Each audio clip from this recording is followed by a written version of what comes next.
mas nós temos um tema bastante interessante, bastante importante para a gente tratar, que são, então, claro, as condições de elegibilidade, as inelegibilidades, convenção partidária, importante a gente dizer, principalmente para quem é candidato ou assessor de candidato, registro de candidaturas, tudo isso previsto na resolução TSE 22.717, tá? Já vamos então para a primeira projeção. Então, falando de convenção partidária, para que serve a convenção partidária? A convenção partidária é um ato formal que vai servir basicamente para 4 coisinhas. O que eu faço numa convenção partidária? Eu escolho os pré-candidatos daquele partido, então convenção partidária do PX, do partido X. O que essa convenção vai fazer? Escolher os pré-candidatos, a lista de candidatos do PX, vai sortear o número com que cada candidato vai disputar a eleição, essa é a segunda coisa. A terceira coisa, vai deliberar sobre realização ou não de coligação partidária. O que seria a coligação partidária? Eu, PX, não quero concorrer sozinho, eu quero concorrer PX mais PY. Então aí nós vamos ter uma coligação partidária, que é a soma de esforços entre 2 ou mais agremiações partidárias. E uma quarta coisa principal que se faz numa convenção partidária é a questão da definição dos limites que serão gastos em cada eleição. Sempre lembrando que nós estamos tratando em 2008 de 2 eleições. Uma eleição majoritária e uma eleição proporcional. Eleição majoritária, prefeito e vice-prefeito. Eleição proporcional, eleição que vai eleger os vereadores. Tá? Então, nós temos 2 eleições. Então, qual vai ser o limite de gasto para cada uma dessas eleições? Para prefeito vai ser R$200 mil. E para vereador, só para dar um exemplo, para vereador serão R$10 mil. Isso tudo é discutido e é fixado em uma convenção partidária. Tá? E aí já vem uma primeira crítica que eu quero fazer com vocês e quero que vocês me ajudem a fazer, que diz respeito ao artigo 17A da lei, principalmente os professores aqui presentes, me ajudem, doutor Gustavo, 17A da lei 9.504/97. O 17A da lei 9.504/97 diz o seguinte, então eu estou falando do 17A da lei e não da resolução, tá ok? O 17A diz o seguinte, atentem para a redação: a cada eleição caberá à lei, observadas as peculiaridades locais, fixar até o dia 10 de junho de cada ano eleitoral o limite dos gastos de campanha para os cargos em disputa, ponto e vírgula. Não sendo editada a lei até a data estabelecida, caberá a cada partido político fixar o limite de gastos, comunicando à Justiça Eleitoral, que dará a essas informações ampla publicidade. Então já vem a primeira conclusão. O doutor Alexandre Rolo está maluco, porque ele já está falando que isso vai decidir em convenção partidária, quando a própria lei fala que pode ter uma lei, pode ser editada uma lei nova até o dia 10 de junho, e essa lei nova vai fixar o limite de gasto. Então o doutor Alexandre já está se antecipando. Não estou me antecipando, sabe por quê? E aí entra a crítica a esse 17A. Vejam, a lei federal diz o seguinte: a cada eleição caberá à lei, observadas as peculiaridades locais, fixar até o dia 10 de junho o limite dos gastos de campanha para os cargos em disputas. O que isso significa? Significa que para uma eleição municipal como a de 2008, no Brasil nós temos cerca de 5 mil municípios. 5 mil municípios. Não são 5 mil leis, na verdade, mas é uma lei que tenha ou 5 mil artigos, ou no mínimo 5 mil itens, dizendo, em Franca o limite vai ser tal, porque a realidade local é blá blá blá blá blá blá blá blá. Em Pirapora do Amazonas o limite vai ser menor, porque lá Ou seja, o que eu estou querendo dizer é que essa lei, que seria editada pelo Congresso Nacional para regular as eleições municipais, para estabelecer limite de gasto, é impossível em termos de eleição municipal. Se vocês me disserem, mas em termos de eleição federal, pode ser, porque aí nós temos as eleições em cada estado da federação, e cada estado tem a sua realidade, aí tudo bem, eu posso editar uma lei criando 27 realidades diferentes, uma realidade para cada estado e para o Distrito Federal. Agora, em termos municipais, desculpa, mas eu tenho todas as críticas a esse 17A, o que me faz dizer e repetir que o limite de gastos a ser fixado por cada partido vai ser fixado por cada partido mesmo e não pela lei, e vai ser decidido em convenção partidária. Momento para a realização das convenções. O doutor José Joaquim, já até respondendo uma pergunta hoje de manhã, ele já até passou rapidamente por isso. Quando é que eu realizo as convenções municipais? Diz a lei, diz a resolução, dos dias 10 a 30 de junho. Então, de 10 a 30 de junho, nós vamos ter as convenções partidárias em cada município, em cada partido. Após sua realização, deve ser lavrada a ata em livro próprio, encaminhando-se cópia ao juízo eleitoral. Então, tudo aquilo que eu decidi naquela reunião partidária, aquela convenção, aquele ato oficial, eu registro num livro próprio, numa ata, lavro uma ata, e essa ata é encaminhada para o juízo eleitoral, para que ele possa fiscalizar, por exemplo, se a pessoa gastou mais ou menos, ou está dentro do limite fixado de gastos de campanha. Outra coisa importante que eu falei, a gente vai deliberar na convenção partidária a respeito das coligações, que pode ser, o que eu posso decidir na convenção? Eu posso decidir 3 coisas, eu partido, PX. Primeira coisa, não quero me coligar, vou disputar as 2 eleições sozinho, PX e ponto final. PX na majoritária, PX na proporcional. Então, não realização de coligação. Essa é uma primeira coisa. Outra coisa que eu posso deliberar, quero fazer coligação tanto na majoritária como na proporcional. Isso é possível também. E uma terceira coisa, quero fazer uma coligação e não a outra. Quero fazer coligação na majoritária e não quero fazer na proporcional. Ok? Então, na majoritária, realizar coligação na eleição majoritária, na proporcional ou em ambas, ou então não fazer coligação nenhuma, isso fica a critério de cada partido. Sempre lembrando que não adianta eu, PX, querer me coligar ao PY, se o PY não quiser se coligar comigo, PX. Porque a coligação é um acordo de vontades. Ou os 2 partidos concordam em se coligarem, ou então eu não tenho acordo. É como um acordo. Como é que eu faço acordo judicial ou extrajudicial? Para ter acordo, precisa as 2 partes entrarem no acordo e concordarem. Se uma das partes não concordar, eu não tenho acordo, coligação funciona da mesma forma. Bom, coligação na eleição proporcional. Comporão a chapa pré-candidatos filiados a qualquer uma das legendas coligadas, devendo haver acordo sobre o número de pré-candidatos por partido. O que eu quero dizer com isso? Vamos imaginar que na minha coligação proporcional, eu tenha 5 partidos coligados. 5 partidos se coligaram. Quantos candidatos eu posso lançar pela coligação? Aí vem a pergunta. Quantos vereadores tem aqui em Franca? 15. Bom, aqui em Franca tem 15 vereadores, então são 15 cadeiras em disputa. Se eu tenho uma coligação proporcional, eu vou poder lançar o dobro de cadeiras em disputa. Então, de 15, eu posso lançar 30 candidatos. Tá? Desses 30 candidatos, ou pré-candidatos, quantos serão de cada partido? 5 de um, 5 do outro? Tanto faz. Depende do acordo entre esses 5 partidos. Então, eu posso ter um primeiro partido que lance um pré-candidato, um segundo partido que lance mais um pré-candidato, e os outros 3 partidos lançam os demais pré-candidatos. Não precisa haver divisão proporcional. Isso é tudo dentro do acordo de vontades.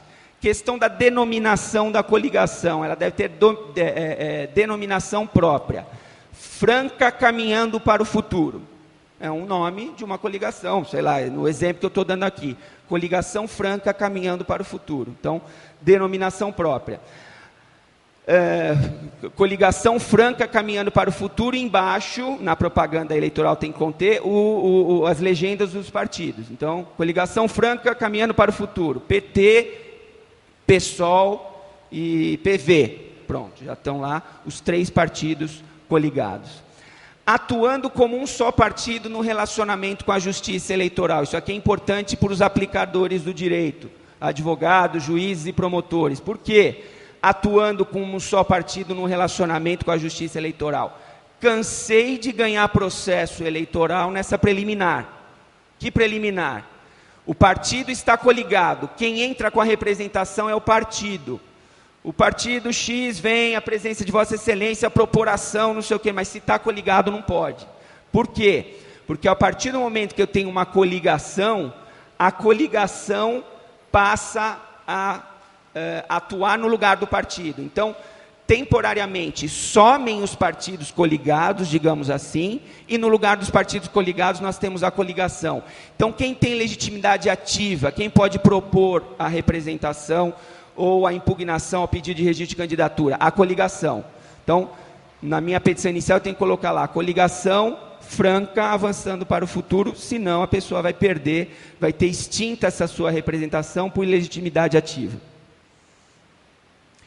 Representantes da coligação. Diz a resolução o seguinte, que a coligação deve nomear um representante legal, que funciona como se fosse o presidente de um partido, só que ele vai ser o representante da coligação, e podem ser nomeados ainda 3 delegados. Tá? Então, vamos supor, são 3 partidos coligados, cada partido indica um delegado, ficam esses 3 delegados e mais o representante maior da coligação como representantes da coligação. Quem representará a coligação será o presidente, entre aspas, porque a gente não fala presidente da coligação, a gente fala representante legal da coligação. Ou ainda os 3 delegados. Então, qualquer uma dessas pessoas poderá representar, poderá, por exemplo, receber citação, intimação da Justiça Eleitoral em nome da coligação. Prédios públicos, atenção, uma coisa que foi falada e que é correta hoje de manhã pelo Dr. Milton Terra, é que não há possibilidade de fazermos propaganda eleitoral em prédio público, é verdade. Propaganda eleitoral não pode ser feita em prédio público, mas convenção partidária pode ser feita em prédio público, tá? Eu já participei de convenção partidária na Assembleia Legislativa do Estado de São Paulo, que é um prédio público. Eu já participei de convenção partidária no Congresso Nacional, num plenário lá do Senado Federal, que é prédio público. Só que quem requisitar, pedir emprestado o prédio público, vai responder por eventuais danos que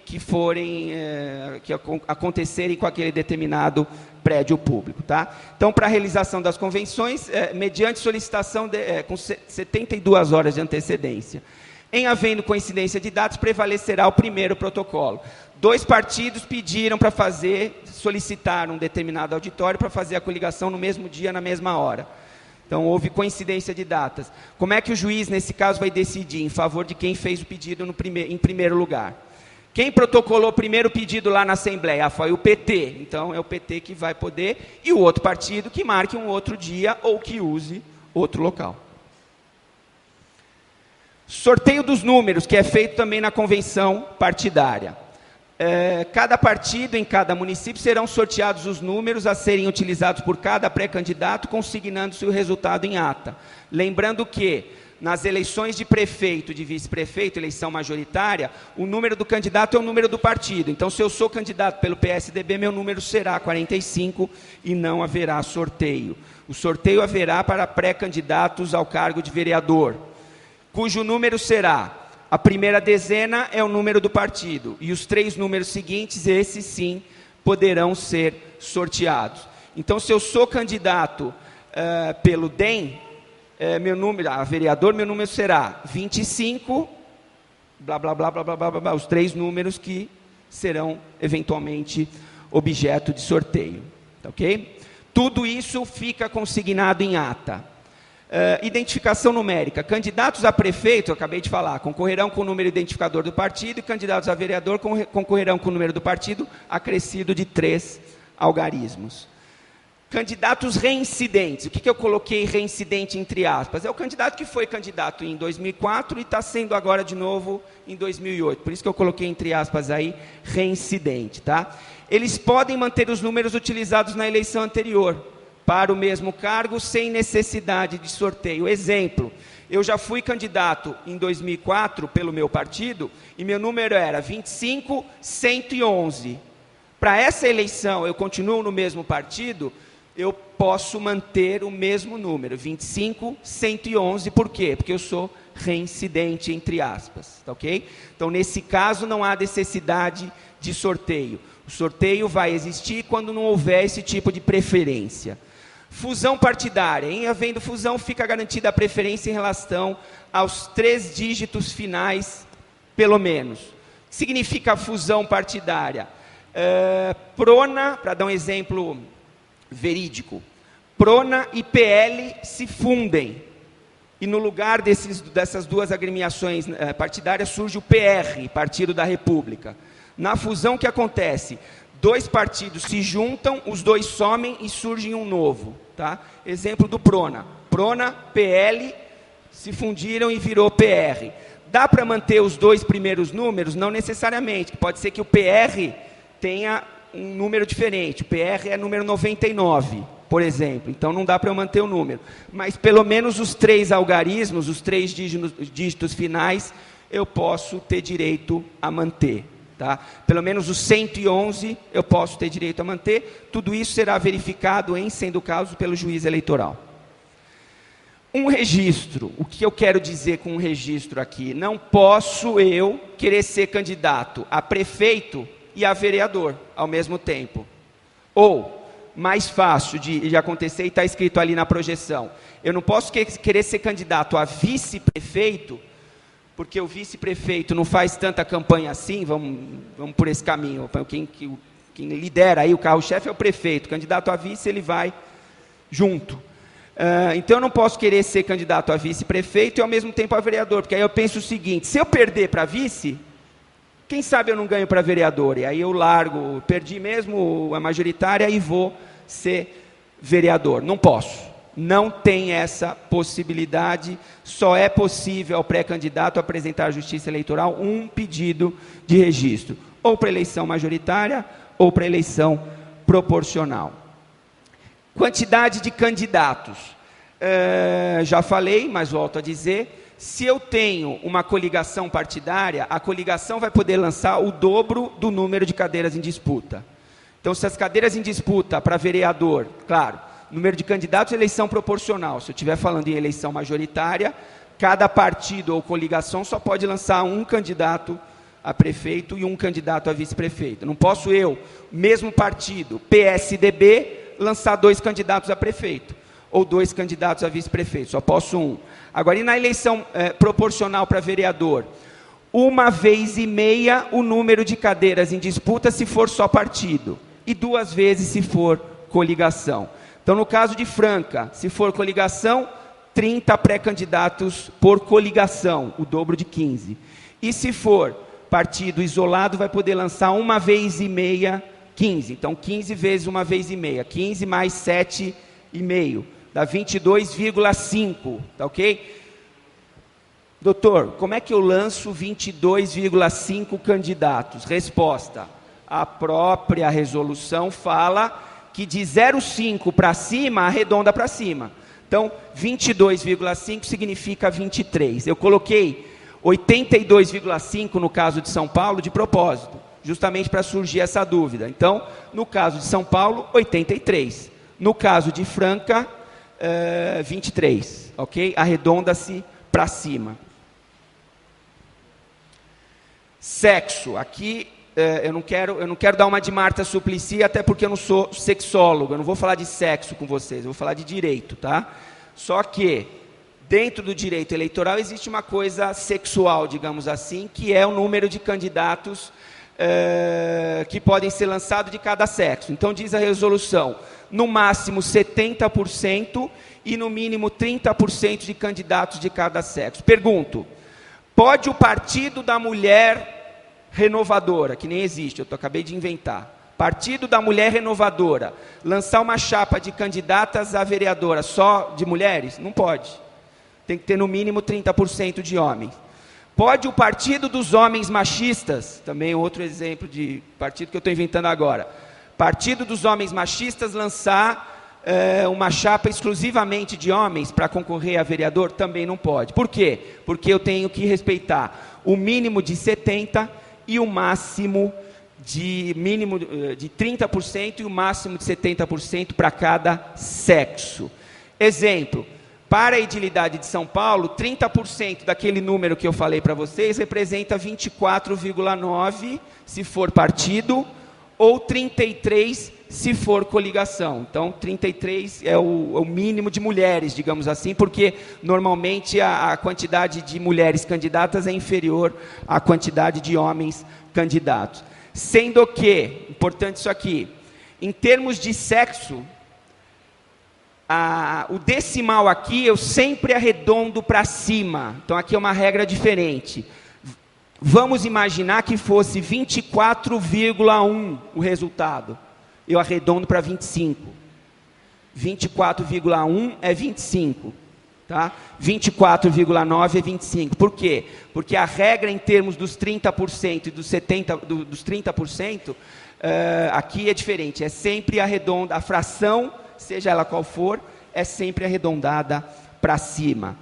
Vagas remanescentes. Se na convenção não forem preenchidas todas as vagas, os partidos poderão fazê-lo até o dia 6 de agosto de 2008. Então, na minha convenção, eu tinha um determinado número de vagas e eu não preenchi essas vagas. O que eu faço na minha ata partidária?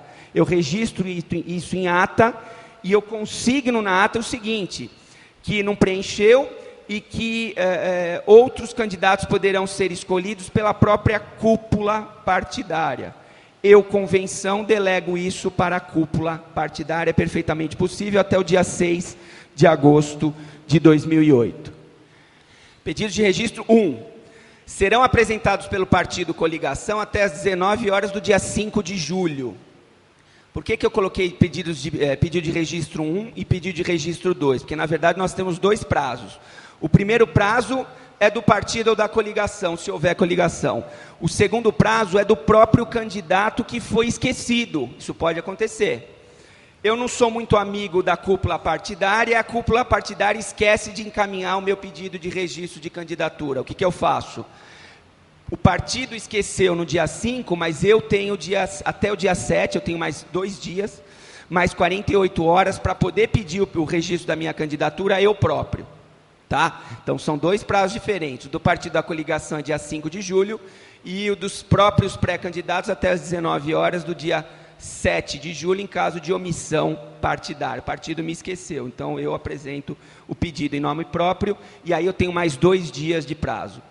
Facsímile. Por que eu estou colocando facsímile? Que detalhe besta. Não é detalhe besta, não. Principalmente para os advogados que atuam perante a Justiça Eleitoral. Tá? Eu já vou explicar. Com requerimento de registro, o partido coligação deverá indicar o número de facsímile para receber intimações e comunicados da Justiça Eleitoral.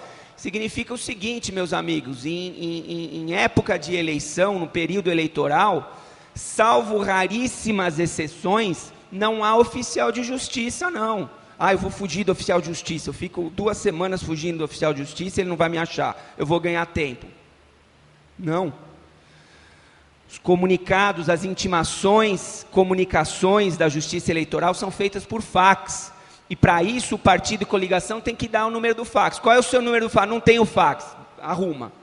Partido, coligação não pode deixar de ter fax. Tem que ter fax e o fax tem que funcionar. Tem mais essa. Porque se não funcionar, eles certificam e o prazo continua mesmo sem o partido receber o fax. Então não adianta também falar, está sem papel, está sem tinta. Não tem como, tá? Tem que deixar um fax lá e um fax funcionando. Mesma coisa em relação aos candidatos. Só que para os candidatos é um pouquinho diferente. Para candidato, como nós estamos falando de um Brasilzão gigantesco, nem todo candidato é obrigado a ter fax, aparelho de fax. Tá? Eu posso ter candidatos mais modestos, que tenham menos recursos e não tenham fax. Então, para essas pessoas, a pessoa, se não tiver fax, ela dá o endereço dela e ela aí vai ser intimada através de oficial de justiça em último caso. Tá? Então, a mesma exigência que é feita ao partido se faz para pré-candidato, que deve indicar o número do facsímile ou endereço, olha aqui, para recebimento das intimações ou comunicados da Justiça Eleitoral. Por que essa distinção? Porque o partido coligação tem que ter fax. Tá? O candidato não tem como a Justiça Eleitoral obrigar que todo pré-candidato tenha um aparelho de facsímile, senão fica muito complicado, e as empresas que fabricam facsímile iriam agradecer, porque iriam vender aparelhos à torta e à direita, né? Nome para urna, pode ter no máximo 30 caracteres, contando os brancos, tá? Meu nome, Alexandre Luiz Mendonça Rolo, já não dá, tá?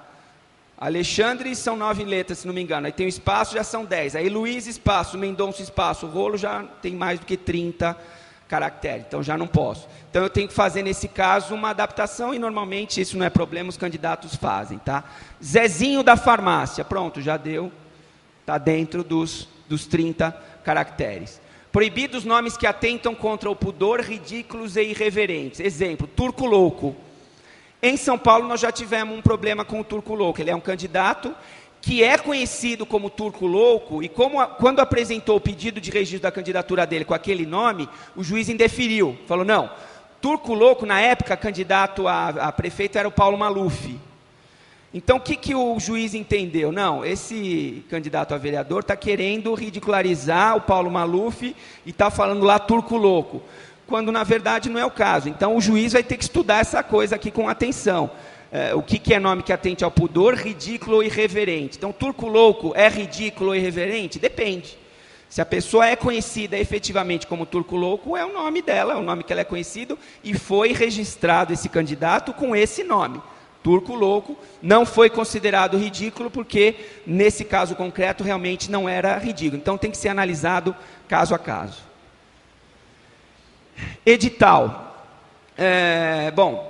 Protocolados e autuados os pedidos de registro, será publicado um edital na imprensa oficial nas capitais, então não é o caso de Franca, e no cartório eleitoral nas demais localidades, para a ciência pública e eventuais impugnações. Esse edital funciona da seguinte forma. A juíza eleitoral, que parece que é juíza aqui em Franca, a juíza eleitoral recebe todos os pedidos de registro de candidatura. Ela publica um edital, publica o edital fixando no cartório eleitoral, não precisa publicar na imprensa oficial, dizendo o seguinte: fulano, fulano, fulano, fulano, fulano, fulano são candidatos do partido A. Fulano, fulano, fulano, fulano, fulano são pré-candidatos do partido B. E assim sucessivamente. Então é uma lista gigante de nomes que figuram nesse edital. E a partir da publicação desse edital no cartório eleitoral, inicia-se o prazo de 5 dias, 7 dias é o prazo de defesa que a gente já vai ver. 5 dias poderão ser apresentados no prazo de 5 dias da impugnação. Então, publicado o edital, as pessoas têm o prazo de 5 dias para fazerem eventuais impugnações. Para que serve a publicação do edital? Para todo mundo saber quem é candidato ou quem é pré-candidato naquela cidade, para os demais poderem impugnar. E aí vira um troca-troca de impugnações. É um que impugna o outro impugna o outro, todo mundo impugnando todo mundo, para diminuir a quantidade de concorrentes. E nas impugnações, o que vai ser discutido? Justamente as condições de elegibilidade e as causas, as hipóteses de inelegibilidade que a gente já vai ver na sequência. Por isso que eu trouxe a questão também do processamento do pedido de registro de candidaturas. Então, poderão ser apresentadas no prazo de 5 dias as impugnações, né, da publicação do edital. Atenção, quem tem legitimidade ativa para impugnar: pré-candidato, partido, coligação ou Ministério Público. Então, qualquer pré-candidato que está pedindo seu registro pode impugnar o registro do outro e vice-versa. Partido pode, coligação pode, Ministério Público pode. Sendo que, atenção para aquilo que eu falei, se o partido está coligado, ele, partido, não pode impugnar isoladamente. Ele, partido, cede passo para a coligação. Então, quem vai poder impugnar não é mais o PX, e sim a coligação franca avançando para o futuro dentro daquele meu exemplo. Notícia de inelegibilidade. Isso aqui é uma outra coisa. A notícia de inelegibilidade, segundo a resolução, e isso eu não concordo, tá? E já falo por quê. Segundo a resolução, a notícia de inelegibilidade pode ser apresentada por qualquer cidadão no gozo de seus direitos políticos, sendo encaminhada ao MP. Então, a resolução fala isso, olha, qualquer cidadão, no gozo dos seus direitos políticos, pode apresentar uma denúncia, uma notícia de inelegibilidade ao MP. Ou seja, quem estiver com seus direitos políticos suspensos, não poderia. Eu não concordo, tá? Até porque O MP pode agir, inclusive, de ofício, ele não precisa de provocação. Ele, MP, sozinho, pode impugnar. Ora, se ele, MP, sozinho, pode impugnar, muito mais se o MP ficar sabendo de alguma notícia de inelegibilidade, por qualquer cidadão que seja, com ou sem direitos políticos, estando ou não no gozo de direitos políticos, o promotor, eu tenho certeza que isso vai acontecer, ele não vai se eximir de receber a pessoa e anotar aquela notícia de inelegibilidade. Se há ou não a inelegibilidade é outra coisa, mas pelo menos a denúncia ele recebe e vai processar. Tá? Ele não vai perguntar, mas o senhor é cidadão? O senhor está fazendo uma denúncia, o senhor é cidadão? O senhor está no gozo dos seus direitos políticos? Não, ele vai ouvir, e é assim que tem que ser, eu entendo que é assim, e vai atuar se ele achar que é o caso de atuar. Ou seja, eu acho besteira, data vênia, essa questão de cidadão no gozo dos seus direitos políticos. Por quê? Tem para mim? Vamos imaginar um estrangeiro, só para dar um exemplo. Vem aqui um italiano, ele não é naturalizado, não é brasileiro natural, ele é italiano, só que ele está no Brasil há 50 anos, mas é italiano, não se naturalizou. Ele sabe que um determinado pré-candidato está inelegível porque, sei lá, tem algum problema lá que a gente já vai estudar. Ele não pode denunciar isso para o MP? Claro que pode. E o MP vai falar, não, o senhor não pode porque o senhor é italiano. Não, o senhor não está no gozo dos seus direitos políticos. Não. Então, é uma crítica que eu faço aqui à resolução. Petição inicial deve ser fundamentada, especificando provas e arrolando-se até 6 testemunhas. O importante aqui da petição inicial, para quem é um dado mais técnico, é o seguinte: 6 testemunhas, as testemunhas têm que ser arroladas na inicial, se não forem arroladas na inicial, preclui, eu não vou poder ouvir testemunhas. E outra coisa importante, 282 do CPC, para os estudantes de direito aqui da faculdade, 282 do CPC, que fala lá, tem lá a fórmula para se fazer uma petição inicial. Os ingredientes de uma petição inicial estão no 282 do CPC. Vírgula. Com adaptações. Por quê? Por favor, senhores advogados e senhoras advogadas, não coloquem na petição inicial o valor da causa. Dá-se a causa o valor de R$5.000. Não precisa. Na justiça eleitoral, a justiça é gratuita. Não precisa colocar o valor da causa.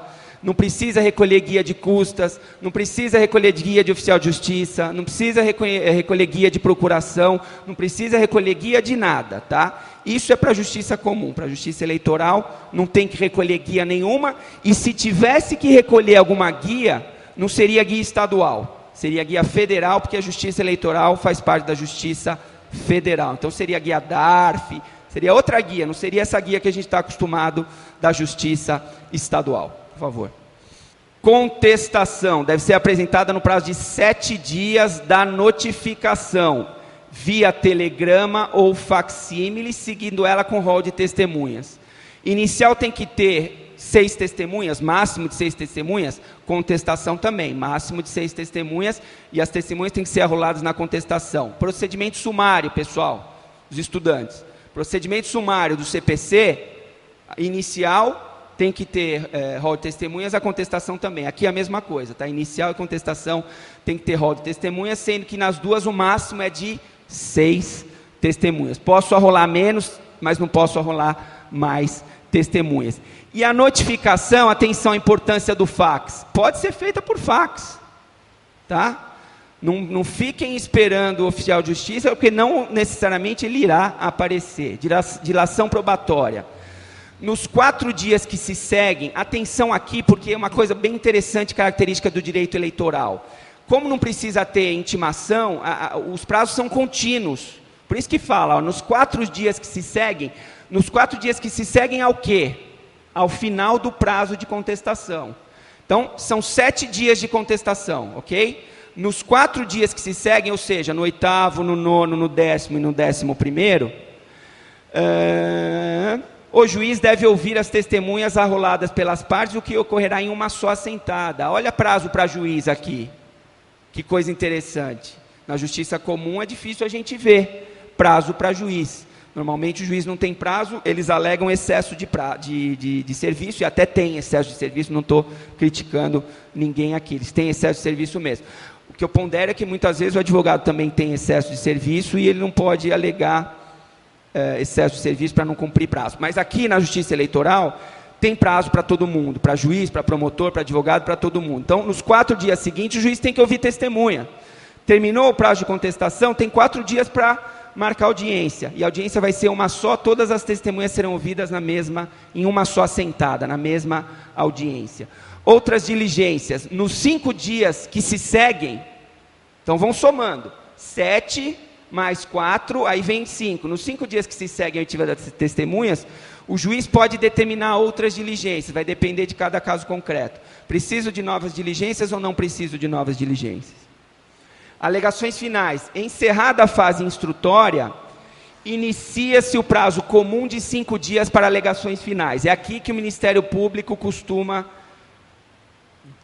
pirar, digamos assim, com perdão da palavra. Por quê? Porque esse prazo comum é comum mesmo, inclusive para o Ministério Público. Tá? Inclusive para o Ministério Público. Então, significa o seguinte, a princípio os autos não podem sair do cartório eleitoral. Tem que estar à disposição do impugnante, do impugnado e do Ministério Público. Os 3 aí têm o mesmo prazo comum, né, de 5 dias para alegações finais. Sentença. Encerrados os 5 dias, vejam como é tudo na sequência, uma coisa da outra. Os autos seguem conclusos para a sentença no dia imediato. Então, terminaram os 5 dias de alegações finais, no dia seguinte o processo já vai necessariamente para a conclusão do juiz. Ah, não quero a conclusão. Não tem essa. Vai e ponto final. Tá? Porque é assim que manda a lei, é assim que manda a resolução. A sentença será proferida no prazo de 3 dias após a conclusão. Chegou na conclusão o processo, o juiz tem 3 dias para proferir sentença. E ponto final. Se não cumprir o prazo, pode responder por crime de responsabilidade. Se o promotor não cumprir o prazo, pode responder processo por crime de responsabilidade, além da anotação funcional para efeito de promoção na carreira, tanto o juiz como o promotor. É por isso que é interessante o processo eleitoral, que o processo eleitoral parece batata quente. Pipocou um processo eleitoral na mesa de alguém, todo mundo já quer se livrar dele, já manda embora, porque pode dar problema realmente se não cumprir prazo. E se o advogado não cumprir prazo, também vai ter as consequências, vai perder o prazo, transitar em julgado, etc, etc, etc. Né? Se for proferida antes, vamos imaginar o seguinte, o juiz tem 3 dias para dar a sentença. Se ele deu a sentença em 24 horas, o prazo de recurso começa a contar após o tríduo, salvo intimação. Então, o juiz deu em 24 horas, ou ele já intima da sentença para ter recurso, ou se ele não intimar, e ele não precisa intimar, eu conto como se fossem 3 dias mesmo, e a partir do 3º dia que começa o prazo de recurso. Se for proferida depois, deverá haver intimação. Se for proferida depois, o juiz tem 3 dias. Se o juiz não respeita esse prazo e dá a sentença em 5 dias, eu sossego, porque aí eu tenho que ser intimado. Tá? De alguma forma, eu tenho que ser intimado. Eu não preciso mais ficar no balcão esperando para apresentar o recurso. Prazo de recurso, proferida a sentença no prazo de 3 dias, inicia-se o prazo de 3 dias também. Tá? Para recurso, oferecido o recurso, a parte contrária é intimado para oferecer contrarrazões no mesmo prazo. Ou seja, 3 dias para a sentença, 3 dias para recurso, 3 dias para contrarrazões. Efeitos do recurso. Se o registro for deferido, eventual recurso terá efeito meramente devolutivo. Tá? O registro foi deferido, teve recurso do impugnante, tudo bem, o efeito é meramente devolutivo. O recurso continua e a campanha continua também. Se o registro for indeferido, o recurso terá duplo efeito, seguindo o candidato em campanha por sua conta e risco. O que eu quero dizer aqui? Meu registro foi impugnado. Foi indeferido, o juiz acolheu a impugnação, eu tive meu registro indeferido. Eu tenho que parar de fazer campanha? Não. Eu recorro, enquanto eu estiver recorrendo, eu continuo a campanha por minha conta e risco. Por isso que eu digo que o efeito, nesse caso, é duplo efeito. Efeito suspensivo e efeito devolutivo. Eu continuo em campanha. Prazo judicial, já falei, se o juiz não cumprir seu prazo, poderá responder por crime de responsabilidade e a anotação funcional para efeito de promoção vale para o promotor a mesma coisa que eu estou falando para o juiz. Tá? Indeferimento de ofício. Aqui também uma coisa interessante que eu até pediria para vocês me ajudarem. não cumprindo as condições de elegibilidade ou incidindo em alguma inelegibilidade, o pré-candidato pode ter seu registro indeferido de ofício. Aí eu coloco interrogação. A resolução diz isso. A pessoa pode ter o seu registro, o pré-candidato pode ter o seu registro indeferido de ofício. Está escrito. Não fui eu que falei. Tá? Aí eu pergunto, como é que vai funcionar isso, esse indeferimento de ofício? Vai ter ampla defesa, vai ter contraditório, vai ter devido processo legal, porque de ofício, para quem não sabe o que é de ofício, para quem não é técnico, de ofício é fazer independentemente de provocação. Então o juiz, independentemente de provocação, indefere o meu registro. Mas como? Ele vai me ouvir primeiro? Isso não está especificado na resolução. Quero crer, pela Constituição Federal, que ele tem que me ouvir. Ampla defesa, contraditório, devido processo legal. Mas aí como é que vai ser? O próprio juiz vai me abrir prazo para eu me manifestar? Complicado. Porque aí, se o juiz abrir prazo para eu me manifestar, o juiz vai funcionar como se fosse autor. E ele não pode ser autor e juiz ao mesmo tempo. Então, é complicado. Prefiro eu o seguinte, enquanto candidato. Então, por favor, apresente em impugnação a minha candidatura, que pelo menos eu vou poder me defender. Porque se vocês não apresentarem impugnação à minha candidatura, eu corro o risco da minha candidatura ser indeferida de ofício. E aí vai ficar difícil. Como é que é a ampla defesa, o contraditório devido processo legal? Isso é uma viagem minha, digamos assim, mas para vocês pensarem a respeito e entenderem o seguinte, para quem é estudante, a gente não tem que engolir aquilo que está escrito de forma pacífica, a gente pode questionar e tem que questionar, ok? Ainda que o questionamento não resulte num primeiro momento em nada, mas pelo menos eu caio lutando e brigando pelo meu direito ou pelo direito do meu cliente. Data final para julgamento. Todos os pedidos de registro devem estar julgados em primeiro grau até 16 de agosto. Ponto final. Até dia 16 de agosto, a juíza eleitoral de Franca tem que julgar todos os registros, todas as impugnações. Esse é o prazo que ela tem. E ela não é a única que tem, a gente vai ver. O TRE tem também prazo e o TSE também tem prazo. Ou seja, todo mundo dança igual aí, ok? TRE, TSE. Em segunda instância no TSE, então o processamento, tanto no TRE como no TSE, é o mesmo, tá? Como é que é? O processo segue para o MP, para aparecer em 48 horas. Procuradoria Regional Eleitoral, tem prazo. Procuradoria Procuradoria Geral Eleitoral, lá em Brasília, tem prazo. Tudo 48 horas, ok? Em seguida, o processo segue concluso ao relator, que tem 3 dias para colocá-lo em julgamento. Eu sou relator lá no TRE, eu recebo o parecer da Procuradoria, tenho 3 dias para colocar em julgamento. TSE, a mesma coisa. Eu sou relator lá no TSE, eu recebo o parecer da Procuradoria, tenho 3 dias para colocar em julgamento. Independentemente de publicação de pauta. Isso aqui é a tristeza, digamos assim, dos advogados, a dificuldade dos advogados, que a gente tem que ir nesse período, que os julgamentos são diários no TRE, a gente tem que ir todo dia no TRE com uma mala gigantesca com as pastas dos nossos clientes, porque a gente não sabe qual processo que vai ser julgado aquele dia. A gente só fica sabendo 30 minutos antes do início da sessão. 30 minutos antes eles colocam na parede lá. Hoje vão julgar os seguintes registros. Aí a gente tem que tirar da nossa mala a pasta relativa àquele nosso cliente, porque a gente não sabe o que vai ser julgado, porque não tem publicação de pauta. Independente de publicação de pauta. O acordo é publicado em sessão, que é outra coisa.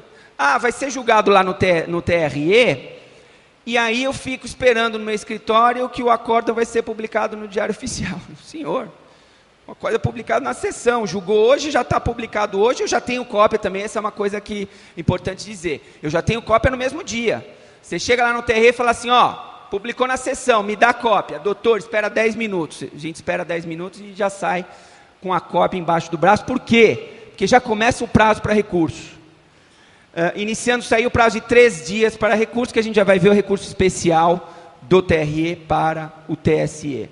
Protocolado o recurso, inicia-se da intimação por telegrama facsímile, o mesmo prazo para contrarrazões. Recurso especial, 3 dias, contrarrazões, 3 dias. Tá? Data final para julgamento. Todos os pedidos devem estar julgados pelo TRE em segundo grau até o dia 6 de setembro. E pelo TSE até o dia 25 de setembro. Ou seja, aquilo que eu acabei de falar. Todo mundo tem prazo. Na Justiça Eleitoral vigora o princípio da isonomia, que está lá na Constituição Federal. Todos são iguais perante a lei. Esse artigo da Constituição Federal prevalece na Justiça Eleitoral. Todos têm prazo, todos têm que respeitar, seja ministro, seja procurador da República, seja advogado, seja promotor, seja quem for, tem que respeitar esses prazos, tá ok? É claro que, se o TSE não cumprir esse prazo até 25/9, é complicado a gente pensar numa representação por crime de responsabilidade contra os ministros, mas em tese caberia também, tá? Juízo de admissibilidade, isso aqui é aquela história, também bastante técnica, não sei se interessa a todos, talvez interesse para uma minoria. Recurso especial e extraordinário, na Justiça Comum, passa por um juízo de admissibilidade no Tribunal ACO, tá? Na Justiça Eleitoral, em caso de registro de candidatura, que é o que nós estamos falando, não há juízo de admissibilidade. Então, do acordo no TRE, cabe recurso especial sem juízo de admissibilidade. Então, meu recurso especial sobe necessariamente para o TSE, sem necessidade de juízo de admissibilidade. Prazos, uma coisa que o Dr. Milton Terra falou de manhã. Os prazos nos processos eleitorais são contínuos e ininterruptos, não sendo suspensos, nos finais de semana e nos feriados entre 5 de julho e a proclamação dos eleitos, ok? Feriado, esqueçam. Justiça Eleitoral funciona, advogado eleitoral trabalha, todo mundo que está vinculado ao processo eleitoral trabalha. Os prazos, eu posso ser intimado, e para isso a gente tem plantão lá no nosso escritório, de sábado, de domingo, qual o problema? É dia normal, dia de funcionamento normal da Justiça Eleitoral. Então a gente sempre deixa alguém de plantão no escritório, o telefone toca, dá sinal de fax, por favor, de onde é? É da zona eleitoral de Franca, pronto. Te dá o sinal do fax e aí já chega a intimação do cartório eleitoral, ok? Mesmo sendo domingo, não tem problema nenhum. Bom, aí vem as condições de elegibilidade. Tanto as condições de elegibilidade como as hipóteses de inelegibilidade são situações que são examinadas dentro do processo de registro de candidatura que a gente acabou de ver, tá ok? As condições de elegibilidade são requisitos positivos, eu posso dizer assim, que devem ser preenchidos por qualquer pessoa que queira ser candidata. Então, se eu sou pré-candidato e eu quero ser candidato, eu preciso preencher alguns requisitos que a gente já vai ver quais são. Esses requisitos são chamados de condições de elegibilidade. Ou eu preencho todos os requisitos, ou eu danço, não vou poder ser candidato. Analogia ao processo civil, condições da ação. Ou eu preencho todas as condições da ação, ou então a minha petição inicial será indeferida, o processo vai ser julgado extinto, sem exame do mérito. Condição de elegibilidade, a mesma coisa. Ou eu preencho todas, ou se eu não preencher uma delas, eu danço. Não poderei ser candidato. Então, quais são as condições de elegibilidade? E todos aqui estão prestando muita atenção na exposição que eu estou fazendo, mas eu peço para vocês uma atenção redobrada nesse slide e no próximo, tá? Até para vocês poderem me apedrejar se for o caso, porque eu vou falar alguma coisa que não necessariamente vocês vão concordar. Então, redobrada atenção, por favor, nesse slide e no próximo slide, para vocês poderem concordar comigo ou jogarem ovo e tomate em mim. Então, o que eu chamo de condições de elegibilidade próprias? As condições de elegibilidade próprias são aquelas previstas na Constituição Federal, tá? Artigo 14, parágrafo 3º da Constituição Federal, traz as condições de elegibilidade próprias, que são essas 6. Então, até aqui, eu não preciso ser apedrejado, porque estou copiando o texto da Constituição Federal. Então, a primeira condição de elegibilidade eu preencho. A verdade é essa, sou brasileiro nato, tá? Por que eu faço essa distinção? Porque se fosse a eleição de daqui a 2 anos, 2010, nós temos eleição para presidente e vice-presidente da República. E para presidente e vice-presidente da República, só brasileiro nato. Brasileiro naturalizado não pode disputar presidência ou vice-presidência da República. Assim como brasileiro naturalizado não pode ser ministro do Supremo. Está tudo na Constituição. Tá? Assim como brasileiro naturalizado não pode ser presidente da Câmara ou do Senado. Tudo isso está na Constituição Federal. Então, a primeira condição, preenche, eu sou brasileiro. Ok? Segunda, pleno exercício dos direitos políticos. Alexandre, você tem pleno exercício dos seus direitos políticos? Como é que eu faço para responder essa pergunta? Eu tenho que ir no artigo 15 da Constituição Federal. O artigo 15 da Constituição Federal traz um rol de situações onde a pessoa tem perda ou suspensão dos seus direitos políticos. São 5 incisos. Tá? Artigo 15, 5 incisos. Então, lá no artigo 15 e nesses 5 incisos, eu tenho as hipóteses de perda ou suspensão dos direitos políticos. Se eu estiver visitando, entre aspas, um dos incisos do artigo 15, eu não tenho pleno exercício dos meus direitos políticos, portanto eu já estou fora.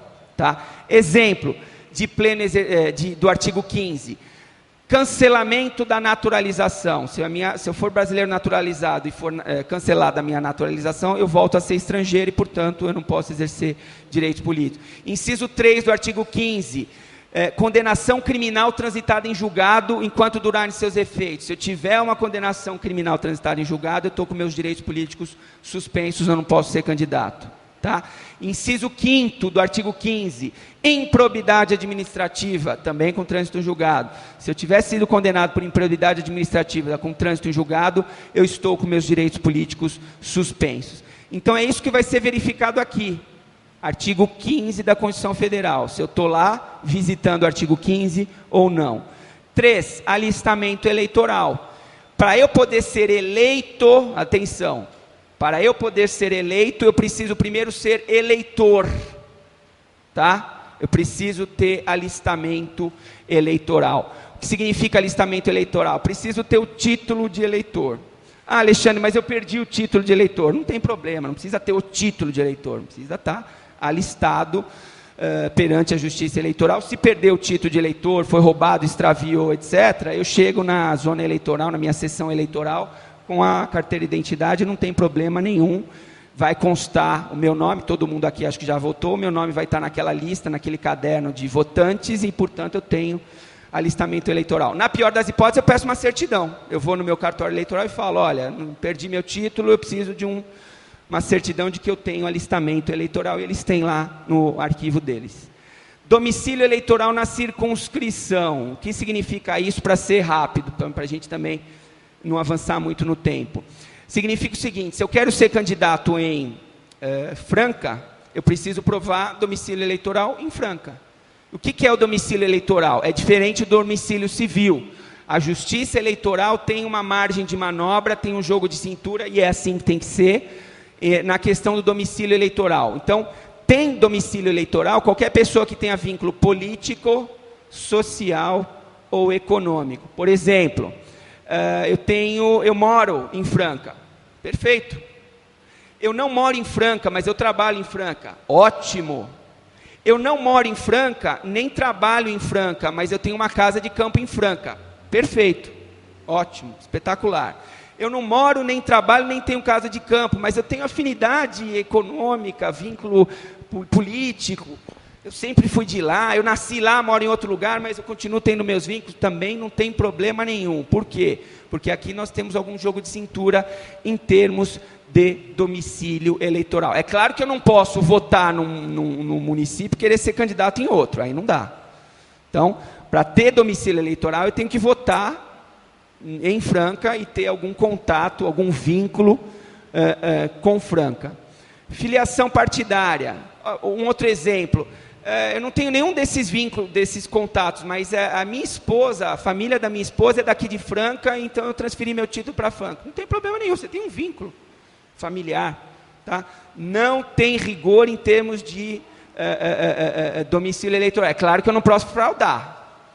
Eu não estou querendo dizer com isso que a fraude está aberta e a pessoa pode dizer que é de Franca e nunca ter aparecido em Franca e não tem vínculo nenhum com Franca. Isso tudo tem que ser examinado caso a caso. Mas domicílio eleitoral na circunscrição é vínculo na circunscrição do pleito. Então, para ser candidato em Franca, eu tenho que ter vínculo com Franca. Filiação partidária. Não existe candidatura avulsa no direito brasileiro. Tá? Para ser candidato no Brasil, eu tenho que estar afiliado a algum partido político. Essa é uma coisa que foi discutida muito na questão da fidelidade partidária. O Supremo discutiu isso, o TSE discutiu isso, e realmente eu não posso ter candidatura avulsa, eu preciso ter filiação partidária. E a idade mínima, para vereador, 18 anos, para prefeito e vice, 21 anos, na data da posse. O que significa o seguinte: eu posso ser candidato a vereador tendo 17 anos, desde que, na data da posse, se eu for eleito, eu já tenha completado 18 anos. Aí não tem problema nenhum. Então a idade mínima é essa: 18 para vereador, 21 para prefeito e vice. Então essas são as condições de elegibilidade próprias que estão previstas na Constituição Federal. Agora nós vamos no próximo slide, que eu trago as condições de elegibilidade impróprias.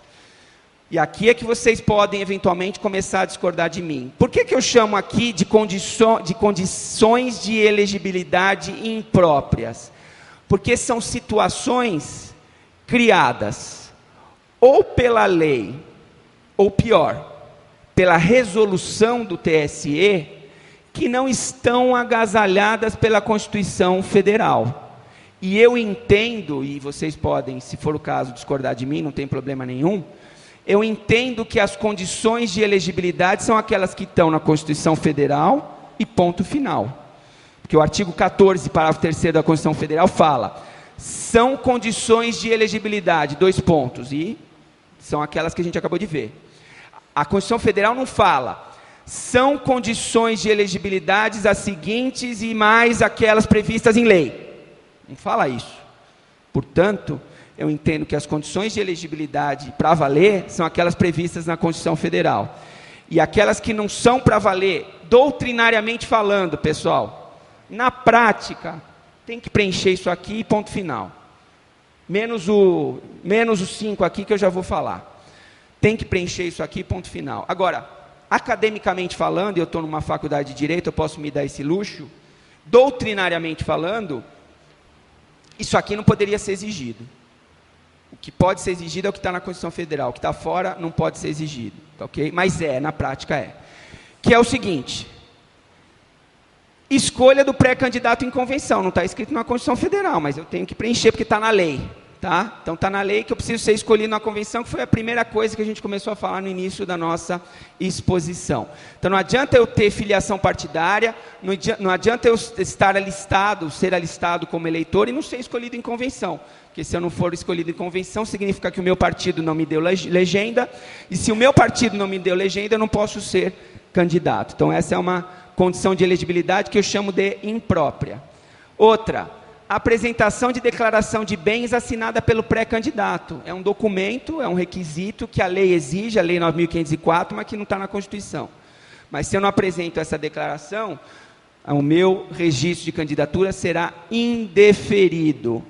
Outra coisa, olha que interessante, isso está na resolução, não está nem na lei. Fotografia nos moldes. A resolução do TSE fala o seguinte: o candidato, o pré-candidato, tem que apresentar fotografia nos seguintes moldes: 5x7, fundo branco, busto, que é da cintura para cima, sem adornos e bababá, bababá, bababá. Aí continua o mesmo artigo: se a foto não for apresentada nesses termos, o registro será indeferido. Quer dizer, eu não posso me dar o direito de não apresentar foto nenhuma se eu não quiser. Eu quero raciocinar da seguinte forma: e se eu não quiser tirar foto? Se eu não quiser que minha foto apareça na urna por alguma razão, sou obrigado a apresentar foto? Resposta: sou. Pela resolução eu sou. Então o TSE transformou a foto em condição de elegibilidade. Outra coisa: sem adornos, sem muitas coisas. Significa o seguinte: se eu tenho um candidato, um cliente meu, que é o Toninho do rodeio, por exemplo, que gosta de rodeio, peão de boiadeiro, não sei o quê, que todo mundo conhece ele de chapelão, não pode usar chapelão, porque é um adorno. Não pode, porque está escrito lá na resolução que não pode ter adorno. E aí ele diz o seguinte: pô, doutor, mas eu sou conhecido, todo mundo que me conhece de chapéu, praticamente nasci de chapéu, nasci pelado de chapéu. Todo mundo só me conhece de chapéu. Vou ter que tirar o chapéu para aparecer na urna? Vai. E se o eleitor digitar meu nome e aparecer eu sem chapéu, a pessoa não reconhecer porque nunca me viu de chapéu, ela vai cancelar. Não interessa, não pode ter adorno. Então, durma-se com um barulho desse. As críticas são no plano doutrinário. Na prática tem que fazer isso e ponto final, tá ok? Certidão de quitação eleitoral, uma coisa complicadíssima. Tem que apresentar, isso foi transformado pela lei e pela jurisprudência também numa condição de elegibilidade. A gente já vai tratar nos próximos 2 slides justamente da certidão de quitação eleitoral. Então, eu vou pular por enquanto e vou falar desse outro absurdo, data máxima vênia, que estão querendo criar, que é o seguinte: ausência de processo criminal ou improbidade administrativa. A moda agora é a seguinte: os presidentes dos TRE se reuniram e chegaram à brilhante conclusão, que é o seguinte: olha, quem estiver respondendo a processo não pode ser candidato. Quem estiver sendo processado criminalmente ou por improbidade administrativa, não pode ser candidato. Sabe o que isso significa, essa proposta? Sabe o que isso significa? Acho que não falaram isso para eles, mas o ministro Marco Aurélio sabe e já falou. Isso representa um retrocesso à década de 70. Porque na década de 70, havia uma lei complementar que dizia o seguinte, justamente isso: se a pessoa estiver sendo processada criminalmente, ela não pode ser candidata. Em 70. Aí os anos foram passando, anos 80, tal, veio a lei 64/90, que é a atual lei de inelegibilidade. A lei 64/90 tirou isso, porque ela achou que tinha que tirar, porque os tempos evoluem, sabe? Ser processado por crime significa que o cara já é criminoso. Vocês nunca viram nenhuma ação penal ser julgada improcedente? Já foi, né? Claro, vira e mexe a gente vê ação penal ser julgada improcedente. E ação de improbidade? Alguém já viu ação de improbidade sendo julgada improcedente? Eu já vi, várias. Ah, mas também tem muitas julgadas procedentes. É verdade, eu não estou dizendo que não. Eu só estou dizendo que o cidadão que está sendo processado por improbidade administrativa, ele tem 2 possibilidades. Ou ele ganha o processo, ou ele perde o processo. Se ele ganha o processo, como que a gente vai fazer? Alexandre, você não vai ser candidato porque você tem uma ação de improbidade. Daqui a 200 anos eu ganho a ação. Aí eu falo: e aí, justiça eleitoral? Ganhei, fui absolvido. E agora, posso ser candidato lá atrás? Não dá mais. Ou seja, vamos devagar, a gente está querendo restringir muito, aspas, moralizar muito, tudo é o princípio da moralidade. Agora, o princípio da moralidade, quem joga a carta, o príncipe baralho, o princípio da moralidade virou coringa. Tudo é o princípio da moralidade, tudo. Então, calma, não é assim também. Aí vem o ministro Marco Aurélio na entrevista e diz o seguinte: é assim que tem que ser. Eleitores, não votem, se vocês não quiserem, não votem numa pessoa que esteja respondendo a um processo criminal ou a um processo de improbidade. Esse é um direito que o eleitor tem de não votar. Agora, impedir a pessoa de ser candidata porque tem um processo, está respondendo a um processo que ela pode ganhar ou não, aí já é um pouquinho demais, nós estamos exagerando um pouquinho. Espero que esse absurdo, no meu ponto de vista, não seja aprovado. Os próximos slides são quitação eleitoral, certidão de quitação eleitoral 1 e quitação eleitoral 2. Certidão de quitação eleitoral 1 tem lá um acórdão que diz o seguinte: o conceito de quitação eleitoral, então, é o seguinte: quitação eleitoral é uma condição de elegibilidade, ainda que imprópria, é uma condição de elegibilidade. Então, a pergunta é: o que é quitação eleitoral? Qual é o conceito de quitação eleitoral? Aí o TSE falou. O conceito de quitação eleitoral reúne a plenitude do gozo dos direitos políticos, então só vai ter quitação quem estiver no pleno exercício dos direitos políticos, O regular exercício do voto, salvo quando facultativo, ou seja, a pessoa que não vai votar, não está quite com a justiça eleitoral, porque o voto no Brasil é obrigatório, salvo facultativo, mais de 70 anos, aí não precisa votar, não tem problema nenhum. O atendimento a convocações da justiça eleitoral para auxiliar os trabalhos relativos ao pleito, mesário. Foi convocado, não apareceu? Problema, hein? Não está com quitação eleitoral, não vai poder ser candidato, porque não tem esse requisito aqui, essa condição de elegibilidade da quitação eleitoral. E outra coisa, a inexistência de multas aplicadas em caráter definitivo pela Justiça Eleitoral e não remitidas, excetuadas as anistias legais. Eu volto aqui. E a regular prestação de contas de campanha eleitoral quando se tratar de candidatos. 2 pontos complicadíssimos aí, tá? Primeiro, o TSE, por essa resolução aqui de 2004, disse o seguinte: quem tiver multa perante a Justiça Eleitoral não pode ser candidato, não preenche essa condição de elegibilidade, não tem quitação eleitoral. Complicado.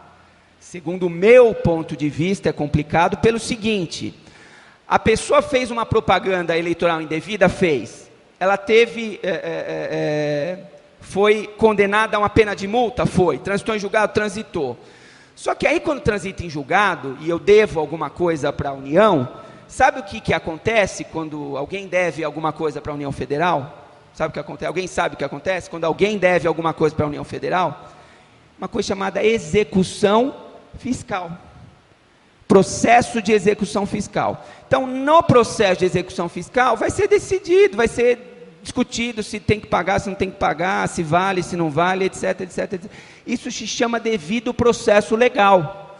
Só que, por essa resolução do TSE, ou eu pago, ou eu não sou candidato, porque eu não tenho quitação eleitoral. Aí eu pergunto, e o processo de execução fiscal? Se você quiser discutir, fique à vontade, discuta. Dá bem a penhora, faz o que tiver que fazer. Só que enquanto você discute, você não pode ser candidato. Eu falo, muito obrigado. Quer dizer, enquanto eu discuto dentro do devido processo legal, eu estou com parte dos meus direitos políticos suspensos. Eu não posso ser eleito, não posso ser candidato. Complicado. Muito complicado. Muito complicado, tá? Segundo o meu ponto de vista.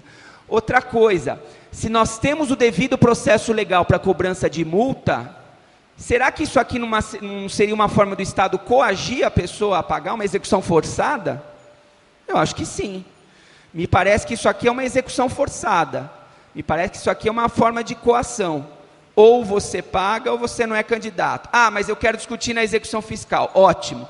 Enquanto você discute, você também não é candidato.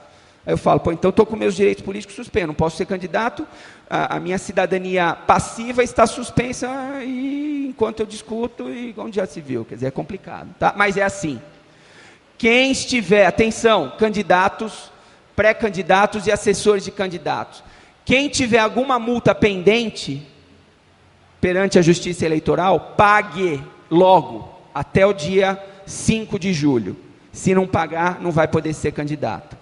E aí vem aqui, a regular prestação de contas de campanha eleitoral quando se tratar de candidato. Até 2006, isso é uma coisa que o Dr. José Joaquim falou, tá? Até 2006, bastava o candidato prestar contas para a Justiça Eleitoral que estava resolvido o problema dele. Se as contas dele fossem desaprovadas, o Dr. José Joaquim falou, são extraídas cópias e as cópias são remetidas para o Ministério Público mover ou ação de impugnação de mandato eletivo ou recurso contra a expedição de diploma. Tá? Essa era a consequência. A partir de 2008, aí vem o próximo slide. Nós temos aí uma quitação eleitoral 2, a revanche. A quitação eleitoral 2, a revanche é o seguinte: na resolução 22.715, o Dr. José Joaquim falou isso hoje. 41, parágrafo 3º, amplia-se o conceito de quitação eleitoral, não bastando mais a mera apresentação das contas de campanha, sendo exigida a sua aprovação pela Justiça Eleitoral. E aqui eu trago o artigo ipsis literis, entre aspas e itálico, que diz o seguinte: sem prejuízo do disposto no parágrafo 1º, a decisão que desaprovar as contas de candidato implicará o impedimento de obter a certidão de quitação eleitoral durante o curso do mandato ao qual concorreu. Isso tudo está muito bonito, eu acho que tem que moralizar. Pô, o doutor Alexandre vem aqui e prega que a coisa tem que ser bagunçada, etc. e tal, não tem que moralizar. Não é isso, não. Eu não sou contra a moralização. Eu acho que tem que moralizar, sim. Mas eu acho que a moralização começa fazendo a coisa como ela tem que ser feita. E fazer a coisa como ela tem que ser feita não é fazer data vênia, nem o TSE está gravando aí, data vênia o TSE, mas fazer a coisa direito não é fazer através de resolução. Querem acrescentar essa condição de elegibilidade? Eu sou a favor. Mas vamos pôr na Constituição Federal, então, lá no artigo 14, parágrafo 3º. São condições de elegibilidade. Todas aquelas que a gente viu naquele primeiro slide, aqueles seis itens, colocam o 7º item. Qual que é o 7º item? A aprovação das contas de campanha. Pronto, está resolvido o problema. Sou a favor da moralização? Sim. Tem que colocar isso? Tem, na Constituição. Quem tem que fazer isso, portanto, é o Congresso Nacional. Data vênia, mas o Congresso não vai fazer porque... Então vamos mudar, vamos fechar o Congresso, sei lá, vamos fazer alguma coisa, mas do jeito que dá não pode ser. Não é porque o Congresso não faz eventualmente a coisa que o Judiciário pode fazer. O Judiciário exerce função jurisdicional. O Judiciário tem que julgar, não tem que legislar. O que o TSE está fazendo é legislar. Está criando condição de elegibilidade por resolução. Não cabe ao Judiciário legislar. Mas o Código Eleitoral diz que o TSE pode baixar resoluções? Pode. É verdade. Mas resoluções para execução do próprio Código Eleitoral. Não ficar criando coisa diferente do que está na lei. Criar coisa diferente do que está na lei, ou criar coisa diferente do que está na Constituição, é função do Poder Legislativo e não do Poder Judiciário. Estamos caminhando para o final. Se vocês tiverem mais 5 minutos de paciência, via de regra, o pré-candidato deve provar que está com todas as condições preenchidas no momento do protocolo de seu pedido e registro. Está no artigo 11, que é às 19 horas do dia 5 de julho. Por que via de regra até às 19 horas do dia 5 de julho? Porque algumas coisas que fiquem faltando no registro, algum documento, alguma coisa, pode ser suprida através de diligência. Então, esse prazo é um prazo... mais ou menos, tá?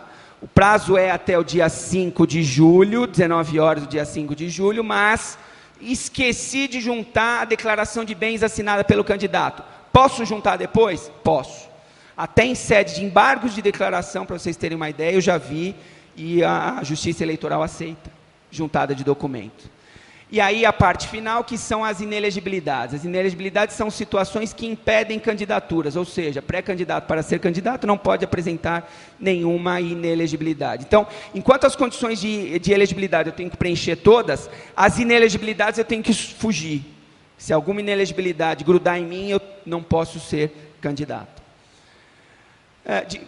Acabei de falar isso, pode ir para outra. Então, a diferença é que enquanto uma eu tenho que preencher todas as condições, a outra eu tenho que fugir das inelegibilidades. Aí vem a Constituição Federal, as inelegibilidades constitucionais. Parágrafo 4º diz, são inelegíveis os inalistáveis. Quem são os inalistáveis? São aqueles que estão no artigo 15 da Constituição Federal, que eu já comentei, os menores de 16 anos, estrangeiros e conscritos, aqueles jovens de 18 anos que se alistaram no serviço militar. E os analfabetos. Os analfabetos também são inelegíveis. Podem votar, mas não podem ser votados. A situação dos inalistáveis e dos analfabetos é diferente, já que enquanto os primeiros não exercem nenhum direito político, os segundos possuem cidadania ativa, que é o direito de votar. O analfabeto pode votar e não pode ser votado. O inalistável não pode nem uma coisa nem outra, tá? Parágrafo 5º do artigo 14. Os chefes do executivo que já estejam no segundo mandato. Chefe do executivo que já está no segundo mandato está inelegível, pelo menos para esse mesmo cargo. Eu não posso ter um terceiro mandato, que é a questão da reeleição. Vamos falar presidente Lula. Primeiro mandato, segundo mandato. Pode ter o terceiro mandato? Por enquanto, pelo menos não. Já estão falando ainda de alteração, mas por enquanto não pode. E isso está previsto no parágrafo 5º. Parágrafo 6º. Os chefes do executivo que queiram concorrer a outros cargos devem renunciar seus mandatos 6 meses antes do pleito. Exemplo do José Serra, hoje governador. O Serra era prefeito de São Paulo, vocês sabem disso. Ele renunciou 6 meses antes para poder ser candidato a governador, e foi eleito. O Alckmin era o nosso governador. Ele renunciou 6 meses antes para ser candidato a presidente. Por que eles fizeram isso? Por causa do 14, parágrafo 6º. Se eles não tivessem renunciado, eles seriam inelegíveis. Aí vem aquela pergunta: doutor, eu sou prefeito já no 2º mandato, eu posso ser candidato a prefeito no município vizinho? Resposta: pode, desde que renuncie 6 meses antes, porque aí eu estou pleiteando um outro cargo. Depois abre para a pergunta. Parágrafo 7º, a inelegibilidade de parentesco, território de jurisdição do titular, o cônjuge e os parentes consanguíneos ou afins até o 2º grau dos chefes dos executivos